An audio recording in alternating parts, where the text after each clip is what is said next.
Hello hello good morning to everyone. तो आपने जानते एवं गाँव अच्छी एवं सकाल 8टा बाजी उठिकिना बसची। तो मत मिलगला ब्रेकफास्ट अच्छी ब्रेड। तो देखिपे ब्रेड और यहाँ आमर सर और बॉर्नविटा। तो आपको मोर ब्रेकफास्ट खाई तो मु आसिया पर दिन ठारू एमती वर्षा ही होची, पूरा लगातार वर्षा होची। आपण मानक सेपटे वर्षा होची नहीं कमेंट करेंगे।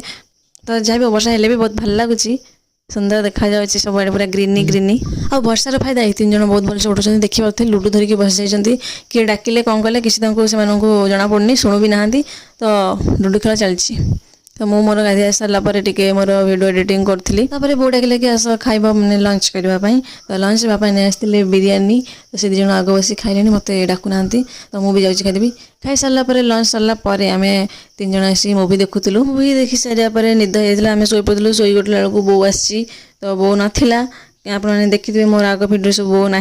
तो सी मामू घर नहीं आसला बहुत सुंदर सुंदर आंब। तो ये सब रखुला मुझे गोटे आंब नहीं आसती खावाई। आउ से आंब बहुत बहुत मिठा थिला।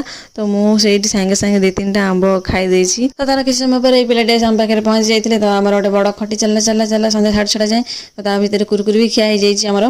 तो घरे खटी करी आसिकिना पहुँच जाइलु मम्मी पाखे। मम्मी पाखे खटी करी आमको मम्मी देते कदली खावाई। ये आम कदली खाई मम्मी सहित गपी पलि आसलु घर को।